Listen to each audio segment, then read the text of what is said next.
C'est pourquoi nous prévenons les gens qui veulent se marier. Il faut que l'âge soit équilibré. L'âge doit être très équilibré. Mais comme il y a des gens, ils sont vieux, ils sont vieillots, ils sont toujours la même chose. Donc, si tu es tombé sur quelqu'un comme ça, acclame Jésus-Christ. Lui, il n'a pas d'âge. Tu le prends vieux, il est là. Tu la prends vieillot, c'est la même ou même, elle dit oui, je suis là. Il y a des gens que tu as fait cette grâce, ce n'est pas possession des milliards. Mais les gens, ce sont des voitures à pousser.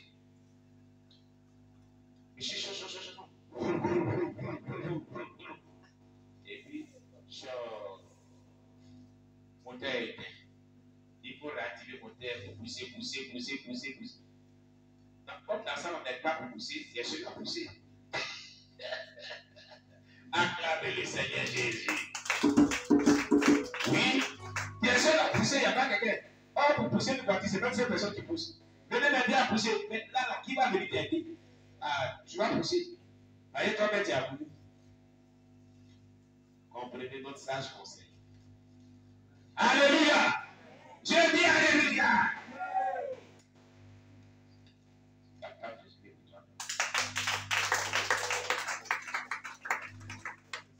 Les chrétiens n'aiment pas qu'on parle de ces choses. Tout à l'heure, on a bien dansé, on a bien chanté. Mais quand on dit c'est vérité, là maintenant, c'est là maintenant les gens.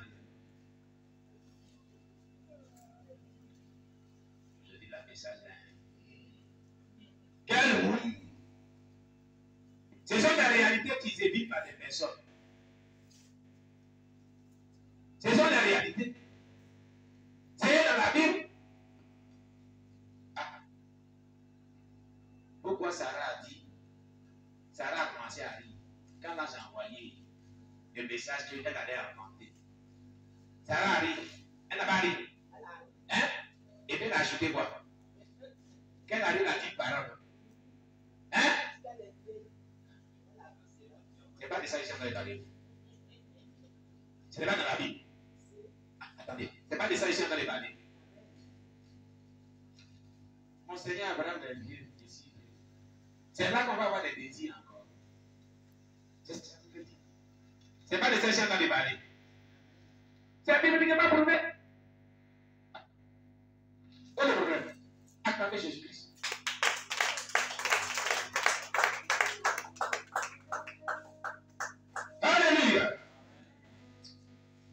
Que Dieu nous aide beaucoup. Alléluia. Allez dans leur bureau et veillez à ce qu'ils vous convoitent. Donnez-leur des pots de vin. Cherchez toujours à vous asseoir près d'eux. S'ils sont des hommes, faites qu'ils regardent toujours votre visage, vos seins, vos cuisses. Vous resterez dans leur mémoire car les démons vous aideront davantage dans cette œuvre. Donc, exposez les seins, exposez vos cuisses. Et quand ils vont regarder vos seins, ils vont regarder vos cuisses, ça sera gravé comme une souillure dans les pensées. Et par là, il y a une porte d'ouverture et peut pénétrer la vie de la personne. Et puis le monde se barre. Voilà pourquoi la femme, la Bible déclare que la femme s'habille de manière décente. Pour ne pas faire chuter les hommes. Pour ne pas que les gens voient des seins. Pour ne pas que les gens voient des cuisses. Voilà ce que la reine de Côte disait. Dans les églises aujourd'hui, tu vas voir les gens s'habiller, les seins dans tout au dire. Les cuisses au dire. Et on dit, on s'en louer Dieu. Tu s'en louer quel Dieu? Dans ça là. Tu sais ce que tu s'en fais? Ce n'est pas Dieu qui s'en louer. Tu s'en vas scandaliser les gens. Tu s'en vas séduire les gens. Sinon, tu ne vas pas pour louer Dieu. Quand on va louer Dieu, on est bien habillé de manière décente. On n'expose pas les seins et les cuisses. Là où on expose les seins et les cuisses, c'est boîte de nuit. Les cuisses, ce n'est pas boîte de nuit. C'est un lieu saint. On dit l'assemblée des saints. Il n'est pas dit l'assemblée des fréquenteurs de boîte de nuit. Hey! Aujourd'hui, les assemblées chrétiennes sont des boîtes de nuit où il y a mini-jupe, où il y a les seins, où c'est exposé. Spécial, on va on voit saint, on dit robe de midi. Midi veut dire la robe va plus forcer. Et on dit on est dans l'assemblée de Dieu. On est dans une assemblée chrétienne. On est dans une boîte de nuit. C'est là où il y a les désordres. Où on voit les cuisses, c'est dans les boîtes de nuit. Et c'est les prostituées qu'on appelle les joints là qu'on voit les cuisses. Et les seins. Tu es joint. Ou bien tu es chrétienne. Tu es une prostituée ou bien tu es chrétienne. Le milieu où on expose les cuisses et les seins, ce sont dans les boîtes de nuit. La rue Princesse de Yopougon est là. Va mettre ton cul de là-bas. Alléluia. Et la Bible ne parlait pas de tout ça. La Bible dit habillez-vous de manière décente. Si tu es chrétien, habille-toi de manière décente. Que tes seins ne soient pas vides par des gens. Que tes cuisses ne soient pas vides par des gens. Pourquoi on voit tes cuisses? Pourquoi on voit tes seins? Et pourquoi on voit les cuisses des seins de la prostituée comme toi? Donc, toi et la prostituée, vous êtes la même chose. Tu es une prostituée. C'est ce que ça veut dire. Alléluia. Oui. Poussez votre patron chrétien à faire de vous sa secrétaire particulière. Oh, cette affaire de secrétaire particulière. On met particulière dessus. Secrétaire, mais particulière. Le mot particulier veut dire après les travaux, on se voit particulièrement quelque part. Sinon, secrétaire, c'est secrétaire. Quel particulier on met dessus? Secrétaire particulier à part du travail. Il y a d'autres travailleurs quelque part. À part le bureau, il y a un autre bureau là-bas. Ce sont même particuliers là-bas, dessus.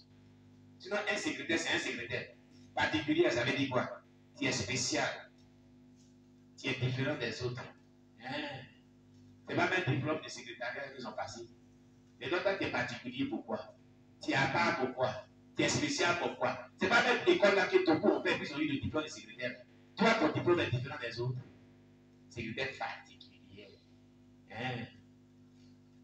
Si toi, tu es secrétaire particulier par ton patron, nous, on n'est pas dedans. Dans cette affaire. Ah oui, nous, on n'est pas dedans. Alléluia. Il ne peut jamais s'empêcher de vous voir tout le temps. Parce que tu es particulier. Dès qu'il vous convoque, vous recevez aussitôt un signal. N'ayez pas peur d'aller plus près d'eux. Forcez l'amitié avec eux. Même s'ils ne le veulent pas, vos images seront toujours dans leur mémoire. Jusqu'à ce qu'ils tombent dans le péché. Oh, tu as souffert comme ça aussi dans le passé. Ça, non, il faut dire dans le micro, tu as souffert comme ça. Dans le passé, là, l'image est brûlée jusqu'à quand il fait, jusqu'à il n'y a pas de solution. Et Jésus, grâce à Dieu, c'est parti. On acclame le Seigneur Jésus. C'est ce qui faisait qu'il chutait dans le péché avec les sœurs. L'image était brûlée dans sa mémoire. Il va à la maison où c'est brûlé. Ah, il va vraiment avoir des pensées. Et ce genre de filles là, ou des sœurs là, elles sont chrétiennes. Elles sont chrétiennes. Mais comme elles ne sont pas délivrées, voilà ce que cela fait à la vie des frères. Il en a son témoignage est sur notre chaîne. Ce qu'il est dit là, c'est sur la chaîne. Il en a souffert. Il a rendu son témoignage. Comment la sirène des eaux est rentrée dans sa vie. Ce qu'elle a produit dans sa vie. Jusqu'à ce que l'année passée, il vient ici. C'est l'année passée aussi passée. L'année passée, il vient ici pour que Dieu le délivre. Dans j'ai de 40 jours. De fin d'année. Et on s'apprête à rentrer dedans bientôt. C'est pour ça que Dieu l'a délivré.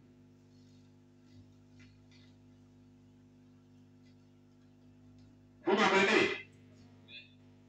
Voici la mission de la reine de la côte et ses agents. Soyez toujours sexy. Montrez-vous moins cher jusqu'à ce qu'ils soient séduits. Puis tuez-les. Ne leur donnez aucune chance. Ne soyez pas amis avec les faux chrétiens, mais utilisez-les pour détruire les vrais chrétiens. Dieu n'écoute pas leurs prières. C'est faux chrétiens. Leurs prières n'équipent même pas leur temple de prière. Soyez amis plutôt avec les vrais chrétiens. Faites tout pour éteindre le feu en eux. Voilà ce que disait la reine de la côte à ses agents qu'elle envoie dans les églises. Même certains de mes agents de combat maintenant, après que cet homme juste les a délivrés de mes mains, nous devons vite changer notre combat contre ce peuple. Isolons-les pour la destruction. Et commençons à leur apparaître aussi dans les rêves comme des anges de lumière, de leur apparence à ne pas pratiquer la Bible. Nous devons aussi accroître l'amour de l'argent dans leur vie, les retourner les uns contre les autres et les rendre jaloux d'eux-mêmes. Poussez-les à vendre l'évangile. Poussez-les dans l'orgueil, la vaine gloire et la convoitise, qui soient toujours en colère. Ils n'ont qu'à vendre l'évangile. Aujourd'hui, l'évangile est vendu.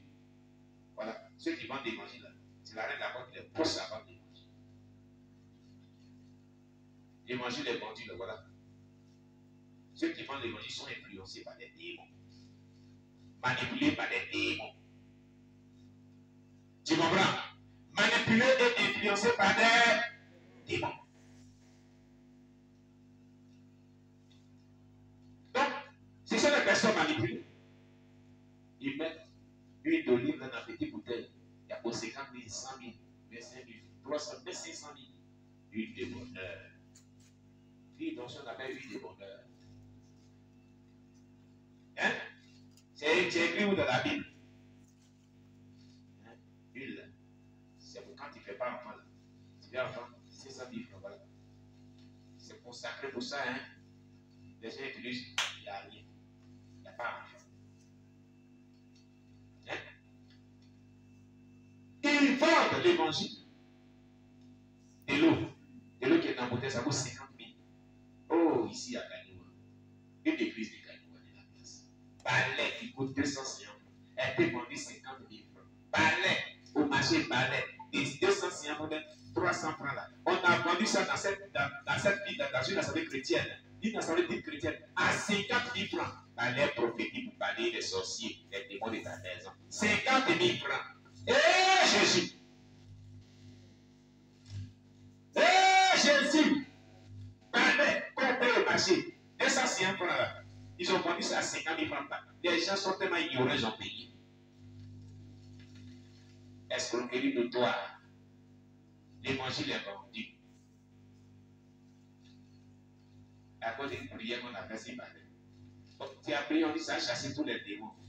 Depuis que tu as prié, tu as parlé dans la maison. C'est là que les démons la viennent.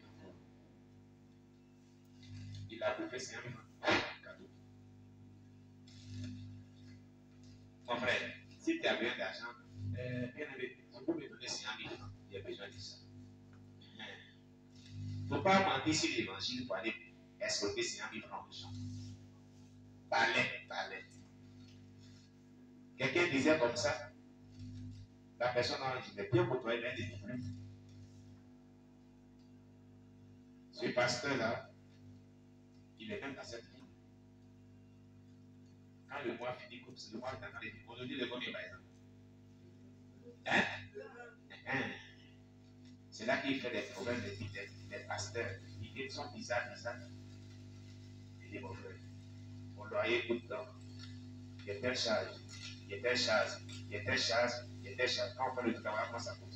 Pour toi aussi, tu as combien? Je viens de te donner combien? Va prêcher un message et puis, il faut que telle somme rentre et comment faire le calcul. Et voilà ce qui se passe. Il vient, il a une mission, il doit prêcher un message pour qu'un tel montant sorte dans les offrandes pour qu'il puisse assumer les charges. L'évangile vendu. L'évangile qui est prêché en fonction des charges et des dépenses extravagantes. L'évangile vendu. On fabrique un message de prospérité, de bénédiction. Et les gens n'ont jamais vu ces bénédictions depuis eux. Ils sont tellement emboutés, ils donnent seulement. Ils donnent. Je ne dis pas qu'on ne doit pas soutenir le de Dieu. On doit soutenir le de Dieu selon les normes bibliques. Selon l'enseignement biblique véritable. Mais pas en vendant des balais à 50 000 francs. En vendant de l'eau dans les petits bouteilles de Awa à 25 000 francs, 15 000 francs, 20 000 francs. Ils sont payés bouteilles de l'eau. Les prix ne payent pas bouteilles de l'eau, des bouteilles 10 000, ils remplissent son robinet dedans, un peu. Il fais une petite prière, dis non. Ça, c'est pour tes déblocage.